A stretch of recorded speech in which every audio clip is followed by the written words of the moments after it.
All right. Hello, everyone. Welcome back to Inside Writing. This show is presented by Gotham Writers, offering writing classes of all types and sizes. You can visit us online at gothamwriters.com. Before we get started, a few announcements. First off, the Gotham Writers Conference is officially open for registration. If you want a peek behind the publishing curtain, this is the place to be. And both of our panelists will be there as well, and so will I. So you can sign up and see what we have to say. Also, if you have a project that you're ready to pitch to agents, also a great place to be. Okay, regarding today, at any point in this show, you can use the Q&A function on your Zoom dashboard to ask questions of the panelists. Again, the sooner you get those in, the better. When I start to see questions piling up, I'll cut to audience questions. So the sooner you get in your Q&A for the panelists, the better. We also have the chat down there for general discussion. I ask that you keep general discussion in the chat and questions for discussion in the Q&A.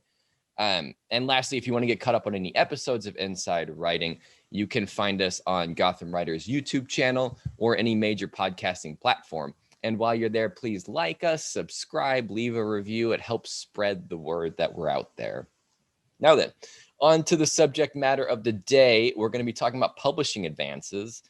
So let's start with a quote. This one from Carlos Ruiz Zafón, who wrote, "Making money isn't hard in itself. What's hard is to earn it doing something worth devoting one's life to." All right, so let's meet our panelists. And again, we have two Inside Writing veterans on the show today. So our first panelist, agent at New Leaf Literary and Media, J.L. Stermer. Hello, J.L. Hey. Hey there. And our second panelist, literary agent at Verve, Noah Ballard. Hello, Noah. What's up? Hello. Great to be here. Yeah, welcome back, you two. So we're going to start with some basic definitions just to get them out of the way. So JL, in the simplest terms, what is an advance? An advance is the money that a publisher forwards you. They advance you a certain amount of money that you, the author, has to earn out via book sales. Your percentage goes back to earning out that advance. And once you earn that money out via sales, then you start getting your own royalty check. So I think that's probably too far. It's the money that a publisher gives you. It's the money that a publisher offers you right off the top for your project, if you're lucky enough to get it. Gotcha. Noah, do you have anything to add to that? Yeah, I mean, it's essentially the minimum amount of money that the publisher thinks that your percentage of royalties is going to equal.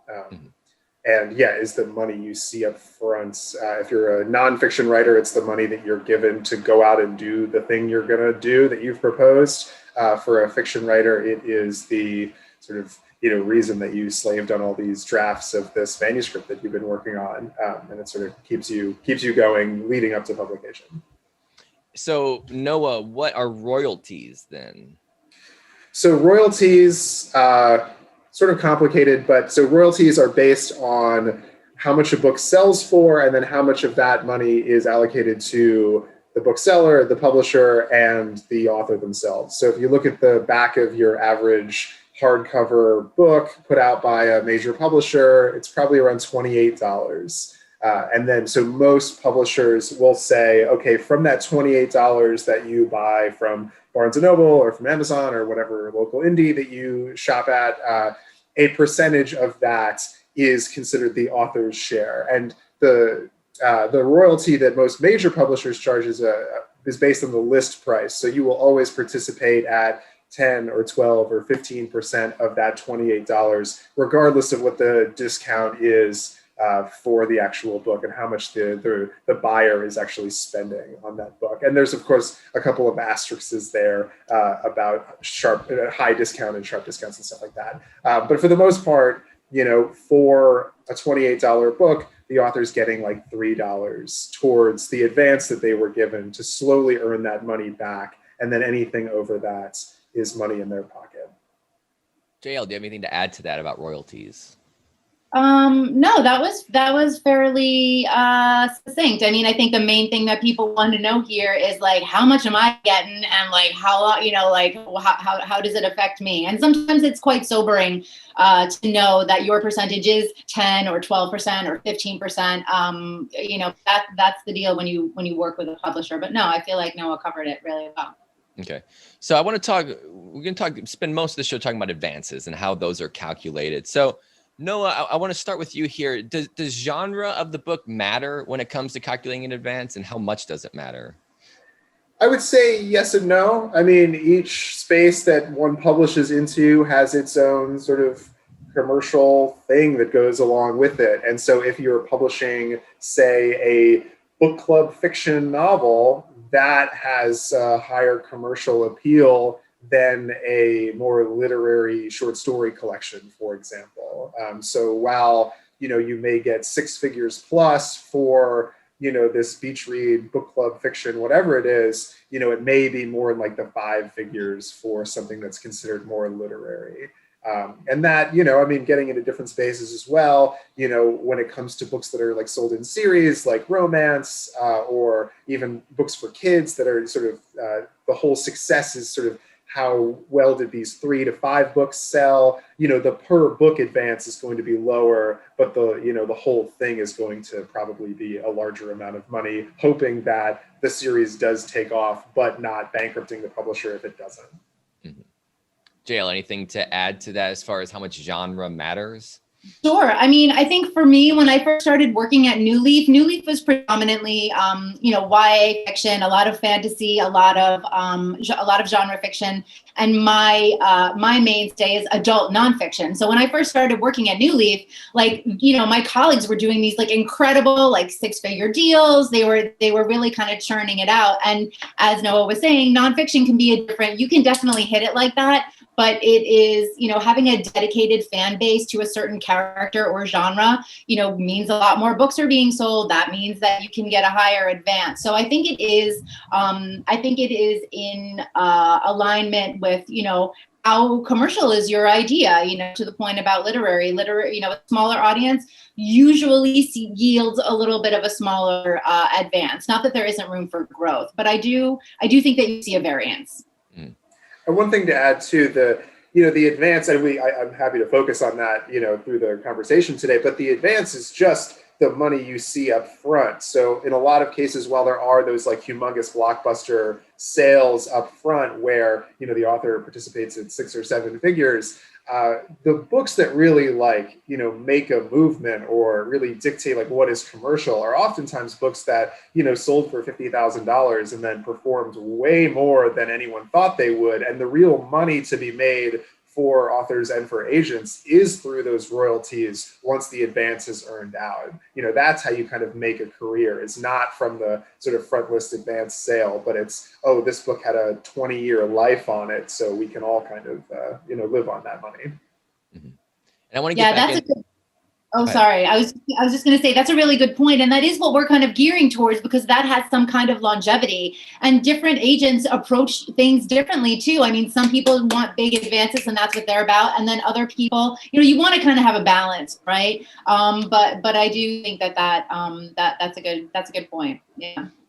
So I want to get back into that, but I would just have 2 more questions on advances, just in terms of getting an idea of what can factor into it. So JL, presumably debuts advances are less. Is that generally the case?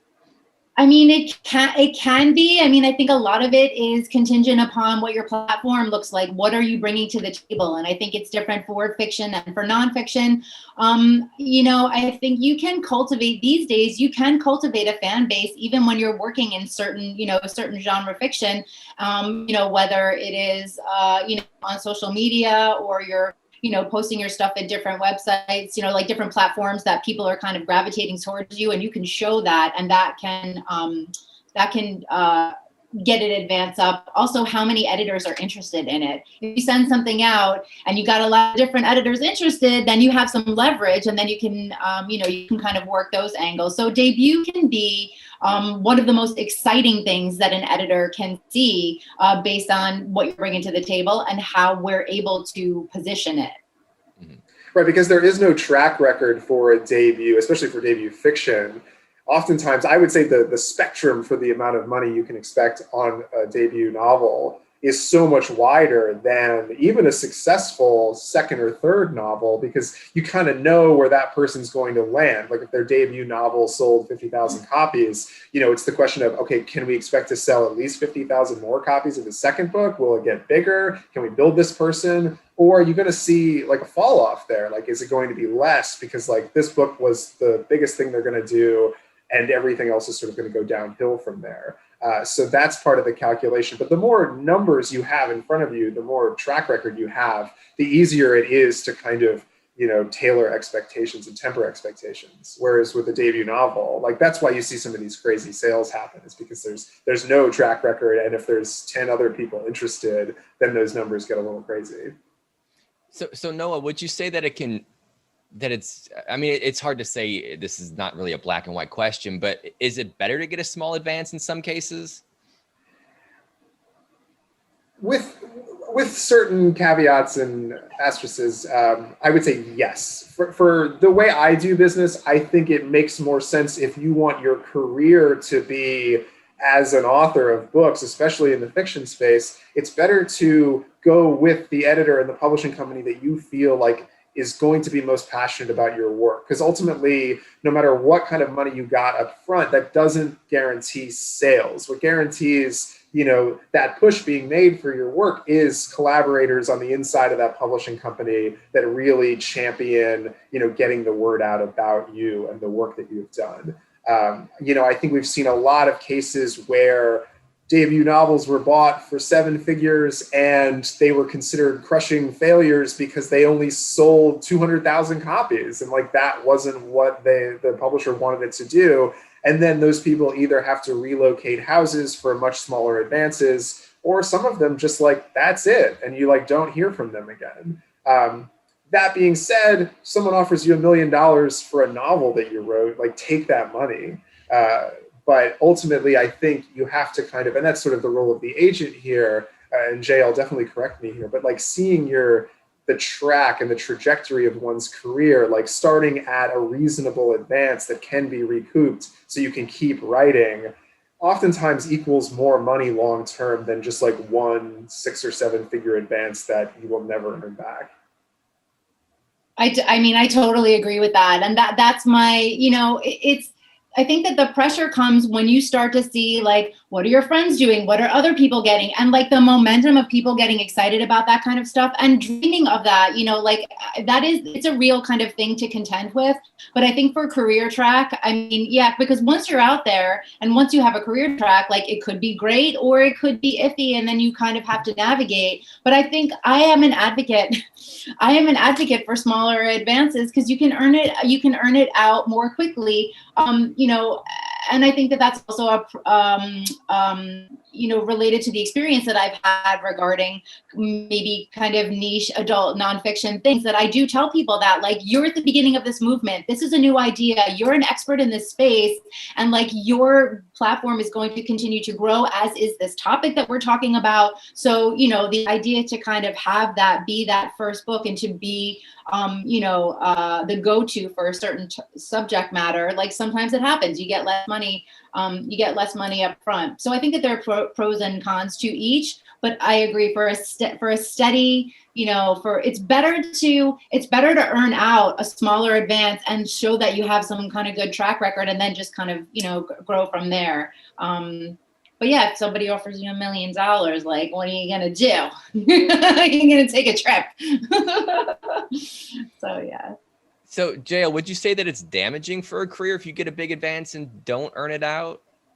I don't know if I would say damaging. I don't want to be like hyperbolic, but like it's not the best, right? I think that if that happens, it is upon I feel like when you say that, what I think is I would want to have a powwow with my author. Like things aren't going well. We have to drive the narrative. We have to figure out between us and the team, like at New Leaf, like we have somebody that does like strategy and like have a conversation about this was not working. And like, if we want to move forward, what do we have to do on our end to have to have something that is going to distract or take into account what happened, but to rewrite the story. It's kind of like, you know, I don't want to say crisis management, but kinda, because it's out there in the world. You have to account for it, but then you have to pivot and you have to say, this is what we're doing now. This is what we see going forward. So there's always a way to like shimmy around, but it's hard if somebody gives you a lot of money, but also it's like, and I'm sure Noah has had this experience.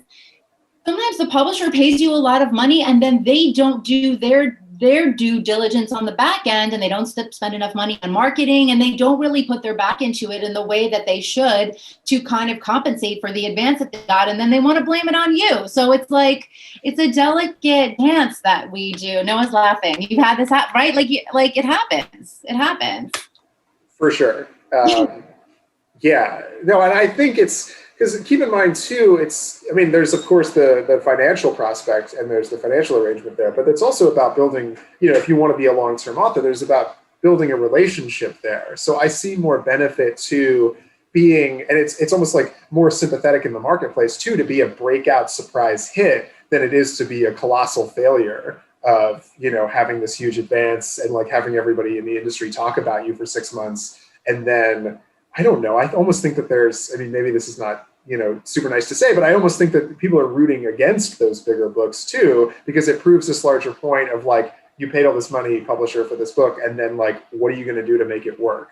And in a lot of cases, like JL is saying, like, the answer is like, we were excited about it during the auction, but like when it comes to actually making it work, like, what does that look like? But I think that there's more strategy, and it's easier to take a book that, has a lot of momentum naturally building for it, that then finds a nice space in the market that can then, you earn out, and then you earn stuff on top of it. And then your 6 or 7 figure advance comes for the second, third, or fourth book because you've built a relationship and you've built a track for yourself.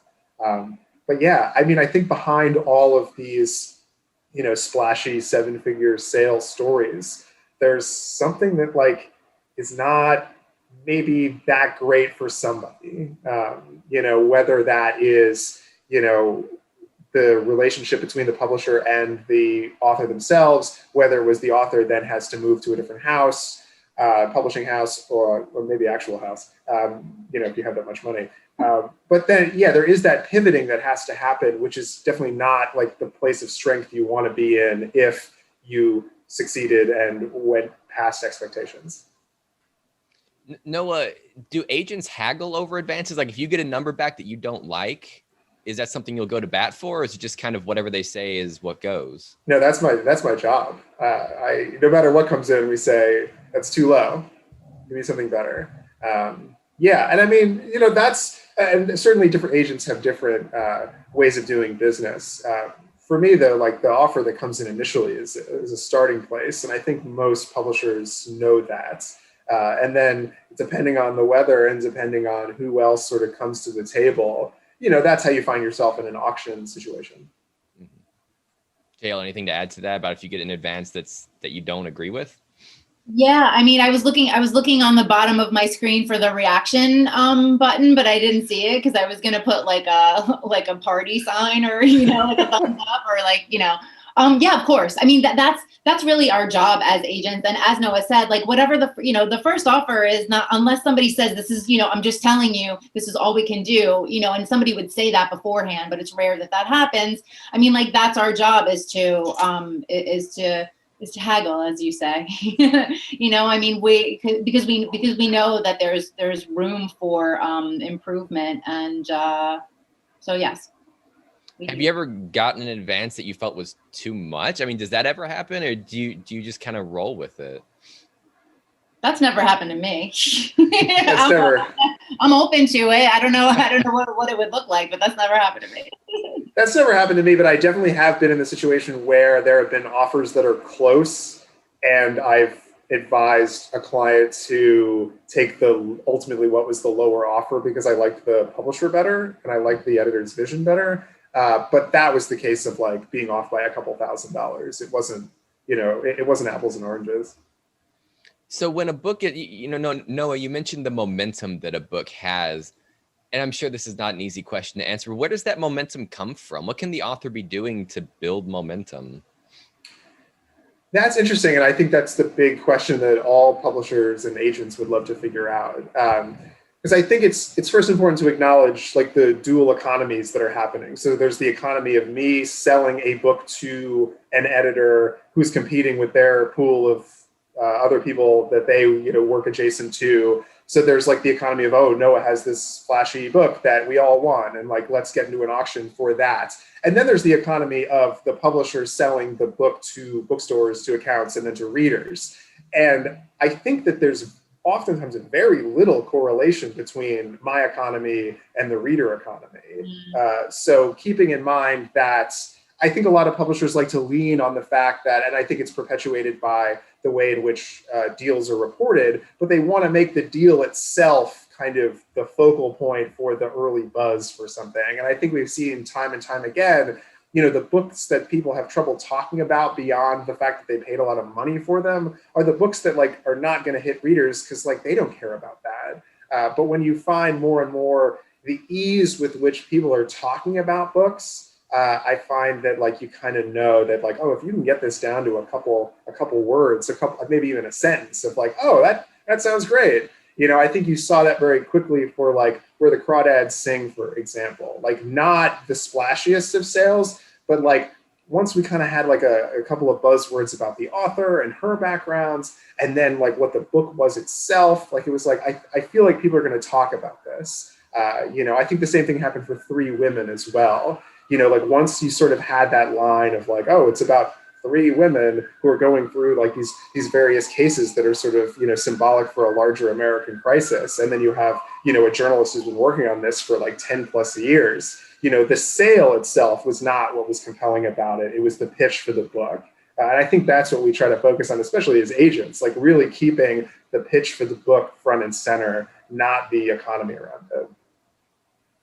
JL, do you have anything to add to that? And also just focusing on what the author, if they can do it, because it all sounds very just dependent on the flow of the market. So is there anything the author can do? Well, I mean, I think that, the author can see where, pardon me, their book and their project aligns with what's going on in the world. I mean, and I think that that's, I think that can work for, definitely for commercial fiction, and even in genre fiction, if you can reflect, something even within your genre, reflect some kind of like, thought pattern and conversation that's going on in the world and making it relevant. I think that, it is, if the author can make those connections and see, where, this would connect with a larger audience and why, I think that's something that they can do, and that can come via, the content itself, like the characters that you're writing, the problems that people are, the conflict that's happening with people.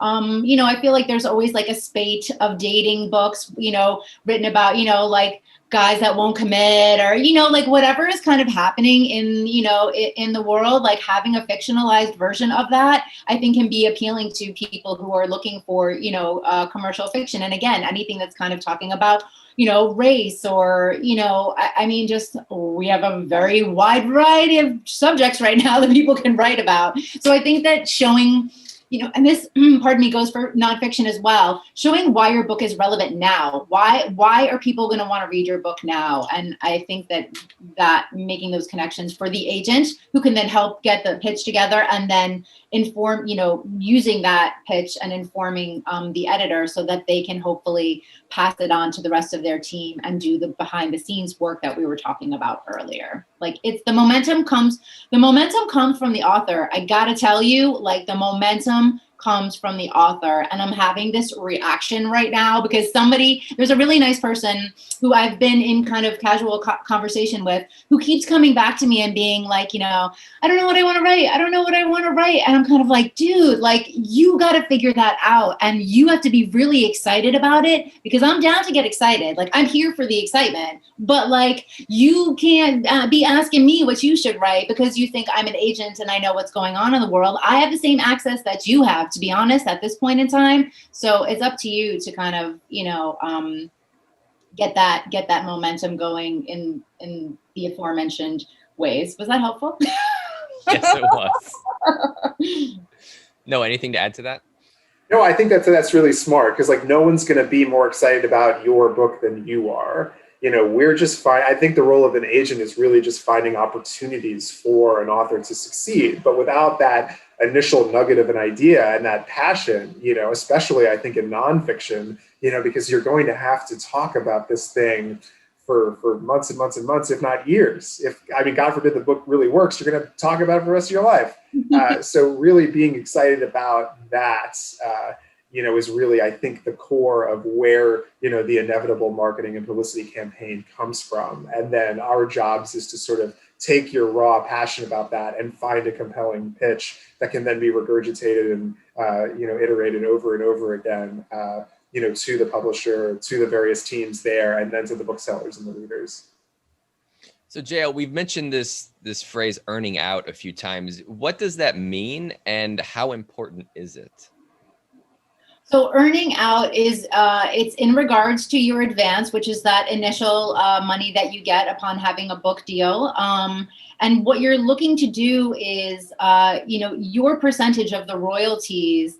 Basically, it's kind of like somebody, the publisher loaned you the money and you got to pay it back. I mean, that's really what it is. And how you pay it back is via the royalties. So, how do you earn out? You sell a lot of books. You do your best to educate your audience as to the importance of pre-orders. I think that's like a huge thing that is important. I'm seeing that more and more with my clients, like doing the education work. Like it's great if your fans and your family and your friends and everybody, supports you and they say they're going to buy the book. But really, I mean, and again, it's more kind of responsibility on the author's end to make sure that you're corralling. I feel like maybe at some point back in the day that was like on the publisher's plate, but now that we all have access to our own niche audiences, it is, educating your fan group, your community about doing pre-orders, because anything that's ordered up until the day of publishing and whatever is sold on the day of publishing are the things that kind of make us splashy, get on the New York Times bestseller list and just are good for you in general. So, and I went off a little bit, but that is a part of earning out is, making sure selling the book. And then is it important to earn out? I mean, it's good for you in terms of longevity, in terms of your career. It's showing the publisher that they made the proper investment in you, and maybe they even undervalued you a little bit, based on seeing how much you make afterwards. But I don't think that it is prohibitive, but it gets increasingly more and more challenging if you haven't earned out. How many chances are you going to get? Like, how many ways can we spin it? So it is something. It is important. It is important. It is not essential, but it is important.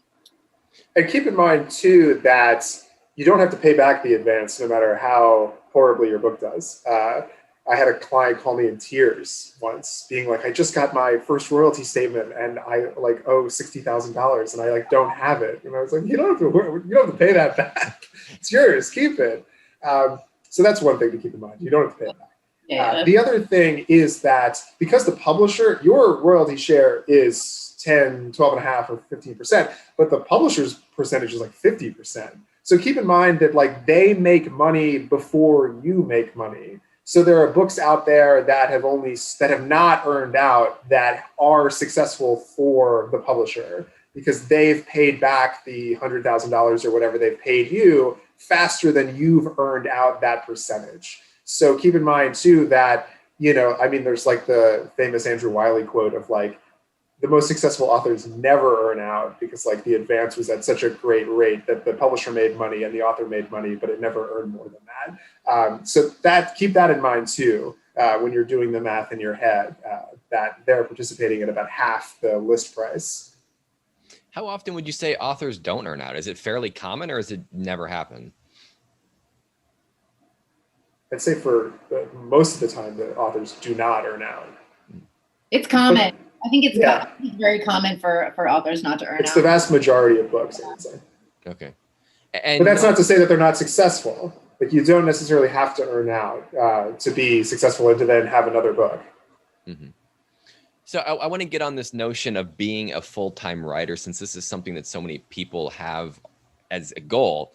Noah, how can people best set themselves up to be a full-time writer? I mean, this is a big question, but just some general building blocks for people that are just getting started and they have this notion of this is what I want to do with my life. How do you start? I think it depends on your space and what kind of writing you're doing. A lot of the nonfiction authors that I work with, for example, a lot of them, live and die on journalism and magazine writing and, having staff jobs for various publications. And that's kind of the main thing. And then, we infuse them with a book advance every couple of years, which is great. And that's how they make money. For fiction writers, I think it's in this economy pretty tough to just be writing fiction prose for a living. That being said, of course, look at the clients that I work with every few years. Again, we infuse them with an advance, for their next novel. But I don't know that while it's never been a better time to try to publish fiction in the world, it's never been a worse time to try to get money to produce fiction and publish fiction in the world.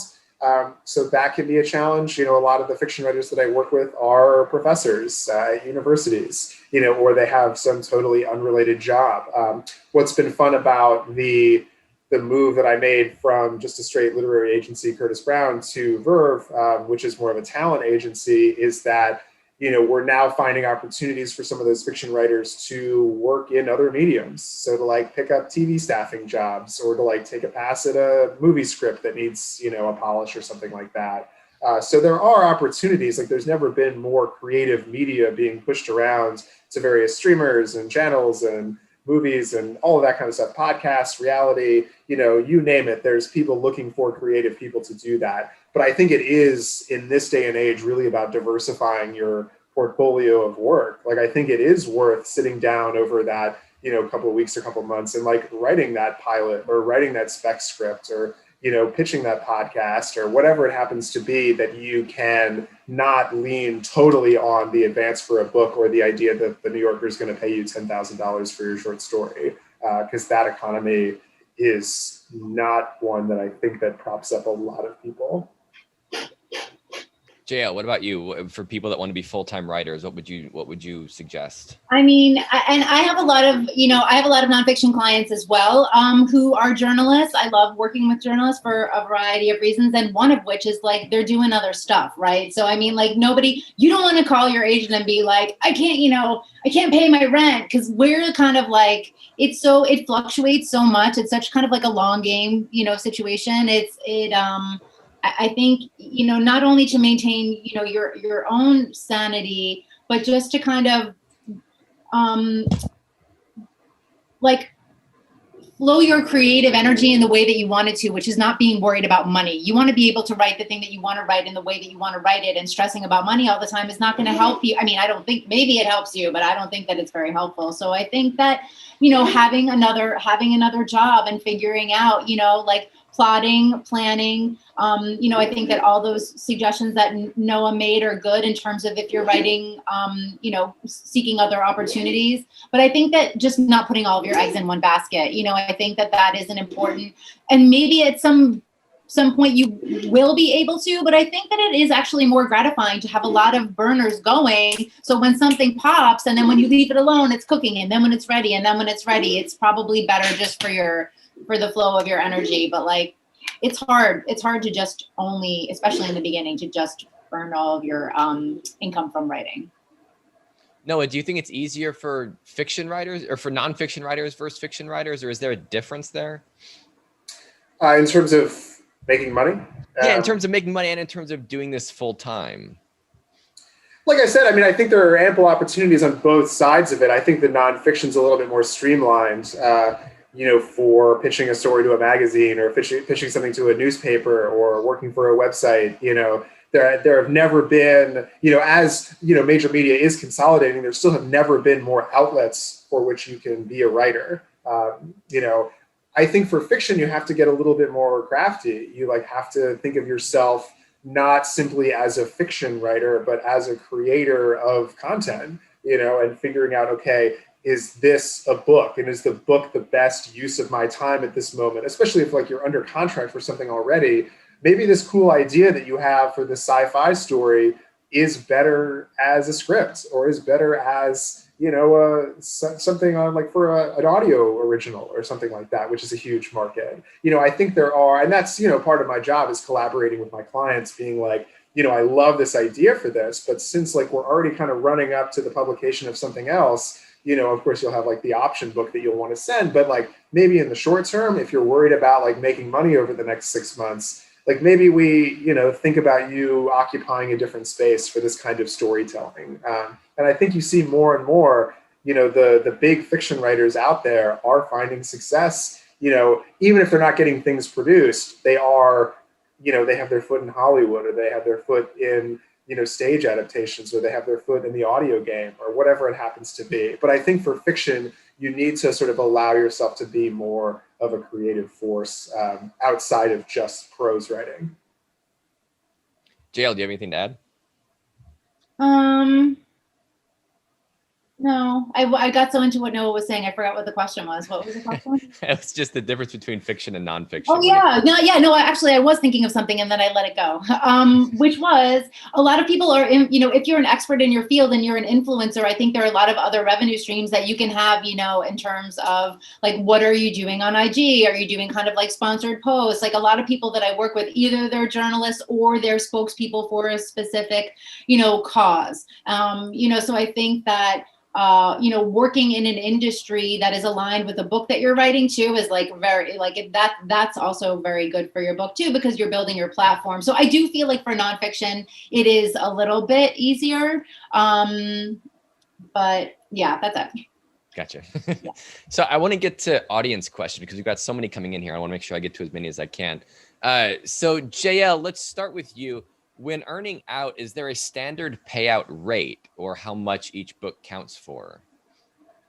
Well, I think this question is asking for, about royalty percentages, if I'm understanding it correctly, which means that a certain percentage of your book is going to, at the beginning, the traditional scenario for a hardcover book is that you start off at 10% of the list price. And then after a certain number of copies are sold, let's say maybe 5,000 copies are sold, there's an escalator and it bumps you up to 12.5%. And then usually after another 5,000 copies, it will bump you up to 15%, and then you stay there. These are negotiable, and they're not taken for granted. I've definitely done debut. Sometimes if you don't have a track record, they don't want to give you an escalator. I've seen that more and more, that you kind of have to earn your escalation. But to this question, you'll earn a smaller percentage, for the 10%, so it's however much it is, you're starting off at $2 and then it's $2.50 and then it's $3. So that's the money that goes into earning out the advance. So after 10, so it's after 5,000, the money gets, it's a little bit higher. And then after 10,000, is that clear? Yeah, no, absolutely. And also keep in mind too, that the advance is paid out in typically quarters. Yeah. So you'll get, like if it's $100,000 advance, you get 25 for putting your name on the piece of paper. You get 25 for turning in the book. You get 25 when it then comes out in hardcover, and then you get 25 when it comes out in paperback, or typically 12 months after whatever comes sooner, 12 months after the hardcover publication. So keep in mind that this advance is also not being paid out in full immediately. So next question, Noah, let's start with you. Is working under a pseudonym or a pen name for a fiction book a disadvantage? No, maybe. Well, I just sold a book that was for an author who had a track record that was not stellar in a slightly different space than she's writing in now. So we opted to use a pen name for that submission. A, because it was a different genre, and B, because of the aforementioned track record. And we were able to do that. That's like what JL was talking about when you have to like pivot and get crafty in terms of, positioning after a book doesn't maybe hit as well as you thought it would. That being said, if you're a debut author and you have no track, using a pen name, unless there's a really good reason that it would like hurt your other professional life, I mean, you want your name on there so you can attract that group of your core fans and your family and your friends and all that, and have people be like, oh, I didn't know so-and-so wrote a book. Like, I'm going to buy that. I'm going to pre-order it. So you want to give yourself the most options possible. And, if it is a matter of obscuring who you are and that could potentially hurt you, then yes, in that case, I think you'd probably want to go with your own name. I think that pseudonyms are so funny because I feel like a lot of times people think that it's like a mysterious, sexy thing and people don't want to be known. And like, little do you know, it's like you're trying to fix something that happened beforehand.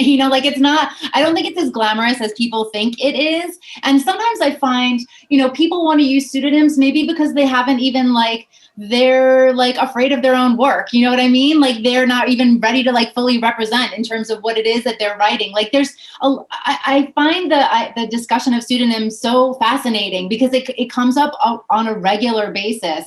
And I'm glad we're kind of talking about this in a kind of frank and candid way, just because like Noah said, like what, don't you want people to know you've been working hard on it? Like you wrote this amazing book. Like you want people to they know your name, remember your name. But of course there are always instances where, you for safety or protection, or like you were saying about your profession, that it wouldn't necessarily jive. But yeah. Yeah, I had a former colleague who is an agent, and then she also writes fantasy books. And so she writes those under a different name because she doesn't want her writing career to affect her agent career. So like that I get, and she's a best-selling author now. So things like that do work out if you have a compelling reason to do that. But again, this person was a known quantity because she already had her foot in the publishing industry because of her being an agent. Next question, JL, we'll start with you. Do you have any examples of a book that started out with low expectations or small advance and then took off meteorically and earned huge royalties? I'm not necessarily on my list right this moment, but the first person that I thought of, and I actually thought of this person earlier when Noah was talking about something else, is Roxane Gay. I think that when everybody was kind of coming out and talking about publishing paid me, and there was a lot of transparency as far as that was concerned. And of course, I'm forgetting that Bad Feminist. I think that it sold for like $15,000 or something like that. And paperback original, yeah. Yeah, I mean, yes, and it was a paperback original. It wasn't even a hardcover book to start off with. And then that her career took off, and it was like, it's great in that it earned out and now she's, making royalties, but also the way that we were looking at it was like, wow, you don't even see the potential and value that this person has. So I think that those can be stories of vindication. And I definitely think that it's a possibility, again, based on what is happening in the world. How are you positioning your book? Maybe you were a little bit too early on something and now you see an opportunity and the world has changed and it's time for you to talk about whatever it is that your book is talking about. So I definitely think that it's a possibility. No, yeah, I think you see it all the time. One of my favorite books, I think of 2018, was Bad Blood, about Theranos and Elizabeth Holmes, about that whole startup thing and the true crime behind that. And that book sold for $50,000, and then was one of the best sellers of that year and won all these awards. From my list, my writer Toshio Yabuchi, his book Riot Baby, which is above my shoulder here, we sold that for 4 figures, and it's now in its 15th printing and has made so much money in royalties that he is now a full-time writer. So there are those success stories where there's something little that really hits. His happens to be tied into the mashup of these larger questions of racial inequality as told through a superhero story. So it was 2 things that really kind of balanced out in the zeitgeist of 2020.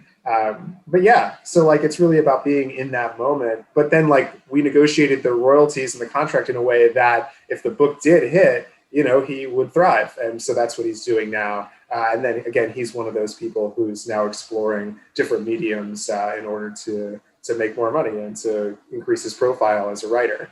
But yeah, there are definitely those cases. And I think, I don't want to make this claim about all the books that I've worked on, but I think there really is an inverse correlation about the books that are surprise hits and the books that weren't, huge advances up front.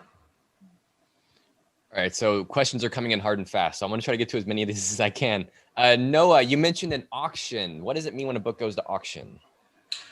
So my process going out on submission with a book is that, I'll have conversations with editors that I like and be like, hey, I'm working on this book and I think it's really cool and I think you'll like it. And then I send them the manuscript with like a little pitch about it and a blurb about the author, and you check in with people and you sort of try to keep momentum high, and every once in a while, multiple people come out and they're like, oh my God, I read this and I love it. Like, what do you want for it? And so then you kind of line up this situation where on a specific day or a specific set of days where editors from publishing companies come in with amounts of money and you kind of set rules for, okay, this person bid this much. Well, now I'm going to go back to the other person and say, okay, we have this much. Do you want to outbid that person? Do you want to match them? I think I tend to be more on the side of, as mentioned earlier, my priority is finding a passionate advocate internally for the books that I work on. So I don't really typically do these like humongous submissions where, a lot of people come back very quickly with yes or no's. I typically try to tailor it to a handful of people just to gauge, especially for fiction, because like there's oftentimes too where you're out in the marketplace and it's like, oh God, there's something wrong with this book that I didn't see. So it's better to like have 6 people tell me that than 60. But that's kind of how I work. So, typically the auctions that I'm in are, with 3 or 4 people at most. But then, yes, there are those situations where a lot of people are really interested in whatever you're selling. And much like, the auctions you see for art or antiquities on TV with the people raising their hand, it's just a very slow version of that via email. Publishing is always a very slow version of something else that's going on in the world. And I would add to that really quickly, and I'm sure that you do this, Noah, just for the sake of the audience. Part of that process before you go to an auction is that like you talk to the editors, right? Like we pick people that we think are going to be a good match for you, and then if an editor is interested, we have a couple of meetings. Right. They used to be in person, or they can be Zoom, or they can be phone, whatever it is, just so you can see like, does this person understand my vision? And maybe the person who understands your vision is not able to offer as much money as somebody else, and then you got to figure out like what is important to me. So that's also a part, before everybody starts making offers, like the author will be well versed in like, who is this publisher, who is this editor, like maybe what are their marketing and publicity ideas for it, so you can make an educated decision along with our guidance. So next question, JL, for you. Are marketing strategies something that's negotiated in the sale of a book? Can publishers be required by the contract to provide marketing? That's a good question. I mean, I feel like New Leaf has definitely gotten in the mix as far as that's concerned. And I think that it is a leverage question, depending on what you're kind of bringing to the table, asking for a certain amount of money to be allocated and to ensure that there is, and a budget, like seeing what somebody says they're going to do. There's like a list of basic things that every marketing campaign is going to show you. And to the author, it's kind of like, wow. And then the agent's going to be like, yeah, I've seen that before. It's okay. So I think that, is it something that could be negotiated? Yes, but I don't think it can be for every particular situation. And even if you can't negotiate it, that doesn't mean that you can't kind of, powwow with your agent and come up with some ideas to like, bring to the table for a meeting when you meet with your publisher and your editor. So you can also bring ideas. Noah, anything to add to that? No, I think that was spot on. So next question, Noah, let's start with you. Is having a literary agent a must? For corporate trade publishing, yes.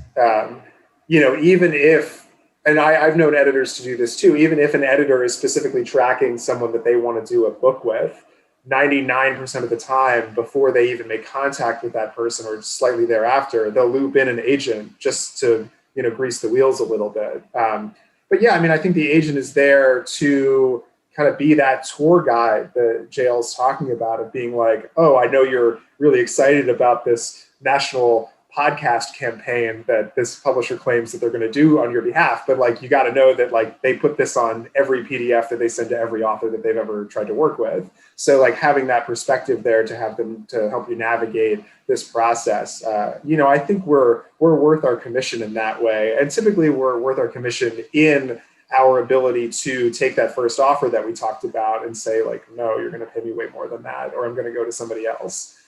So I think that objectivity and that sort of professional distance from it, does prove useful. I don't think I know of any unagented books like in big corporate, big 5, big 4.5, whatever we're calling it now, publishing. JL, anything to add? Yeah, I mean, I think that, you're no other way that, you prefaced it saying, if you want to be in commercial trade publishing, like, yeah, that's you got to know what you want, right? Like, I've definitely met people who, I have a conversation, like, who is your audience? What is this book for? Are you a business person that's looking predominantly to do B2B kind of stuff? Because if you are, then your options are going to be limited. And that's not commercial trade publishing. That could be, academic publishing. So I think it's important for the author to know, like, who, the audience that they're looking to target. Because you don't have to have an agent. But I mean, like, if you're going to go through why go through uncharted territory? Wouldn't you want to work with somebody who kind of like knows the ropes, that can help you manage your expectations, that can help you chill out if you're feeling nervous about something, that can answer some questions? I mean, navigating things alone, navigating uncharted waters alone, especially with something that is usually as close and sensitive to you as like your baby, your manuscript, like, why wouldn't you want somebody to, pump you up and cheerlead you and explain things to you and just like help you navigate? I feel like we wear a lot of different hats. I'm happy to do that. So do you need an agent? Like, no, but you also need to know like what you're trying to do. Because sometimes you do need an agent if you want to, work with one of the top publishers. So. Next question, JL, we'll start with you. For authors publishing their debut novel, what are publishers' expectations of the author for building their social media and platform ahead of publication to market their book? That's a good question. I mean, I think that the more, and again, I think depending on the genre, like I can speak to what I know, which is if you're nonfiction, you absolutely want to have a platform. One of my authors is a therapist. Her name is Katie Morton, and she wrote a book called Are You Okay? That was put out by Hachette, and she's got her follow-up book coming. And in between the time, like, she has a YouTube channel and she's got a very large following, and that was definitely something that was of interest to the publisher. And then, she's grown so much since her last book has come out. And I think that having that kind of, momentum is important. But I think you want to be clear about setting expectations at the top of conversation when you're talking to a publisher, because I have experienced, and I'm currently experiencing, where the tendency of the publisher to lean on the author who has a large platform can be like a little bit much. Like, we have to make sure that you're not depending on the author to do everything. Now, are there certain niches? Is the author going to have access to and time and energy to get into kind of the crevices of a marketing campaign that a publisher wouldn't? I mean, like, I would say this. Publishers have their basic kind of columns of things that they're really good at, and anything outside of that is going to be on the author. And that's usually kind of the more nuanced things, or the things that the publisher doesn't deem worth their time, meaning like tiny specialty stores, or getting in certain magazines, or whatever is precious to you. If it's not like a major media thing, you got to be ready to do that on your own. But I think having this conversation at the top of even maybe before you accept an offer, I think is a smart thing to do, because you don't want to be at a certain situation where you're pointing at me and I'm pointing at you and things aren't getting done and you feel frustrated. Like, that's what contracts and these kinds of conversations and agents are for. No, anything to add to that? Yeah, and I would also keep in mind too that the numbers have to be pretty big for social media, especially, to make any difference. We're talking tens of thousands of followers, or like if there's some of the newer stuff like TikTok, like if you're on there and you don't have 1 million followers, like that's just not a number that makes any difference. But I also would caution people that you don't necessarily need social media, for example, to prove that you have a platform. Social media is just like an easy way to be like, look at this number, like here it shows that people care what I say. But I'm working with a client now who has like no social media, but like he appears on MSNBC all the time. So like that's a platform. and that his various professional entities are also his professional platform. So especially for nonfiction, I think it's a little bit different for fiction, but for nonfiction, the argument you're making with a book is that I am an authority on X and I will tell you my opinions and other people already care about this. And if you can't prove that to be demonstrably true with some previous publishing or with social media or with, TV or podcast appearances already, it's going to be tough to make that argument to a publisher that they should invest, in advance to have you write a book. So let's try to sneak one more question in here. It's kind of a complex question, but Noah, we'll start with you. How does it work with rights sales, with audio rights, with digital formats and Kindle? How does that affect royalty? And can you earn out through those sales too? Yes, so that's a great question. So our explanation of how royalties earn out advances was sort of simplistic. So the other way that you earn out your advance is by these sub-rights sales, these ancillary rights that are sold. Typically, I would say in 2021, most of the major publishers require audiobook, at least in like the North American territory, to be part of the deal that you do up front. And of course, ebook is always part of that, of the print rights. So if you're selling a book to a Random House, they're going to want audio, they're going to need ebook.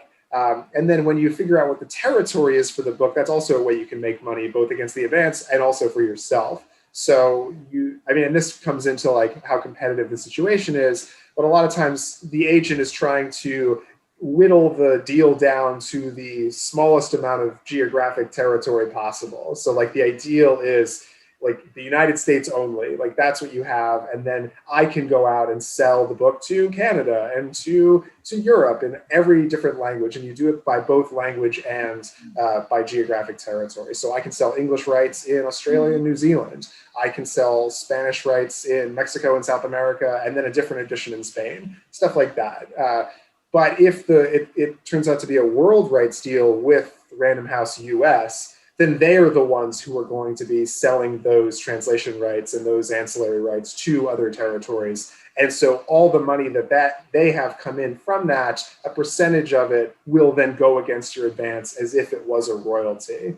So if they sell it for $100,000 in Germany, it's typically like 75% of that deal is against your advance too. So a lot of authors, with sort of medium-sized deals, if it's a big splash overseas, they'll earn out their advance even before the book hits the shelves because of these ancillary rights. The one big caveat I will put out there, though, is that big publishers, no matter how big they are, no matter what company they're owned by, no matter how many different movies or TV shows that their different subdivisions make, publishers have no business being in the movie game or the TV game, and there's no reason that you should give those rights to whomever, because each publisher does not specifically have an entity that exists to sell your rights to the screen.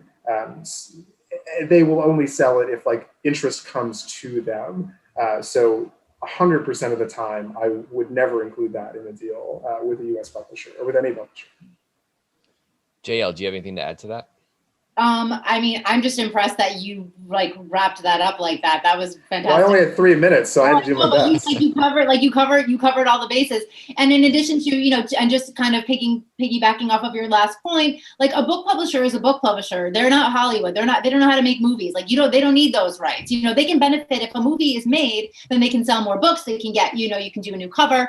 There's plenty of benefit to be had by the publisher, but they don't make movies. And I would add, in addition to that, is any kind of like merchandising.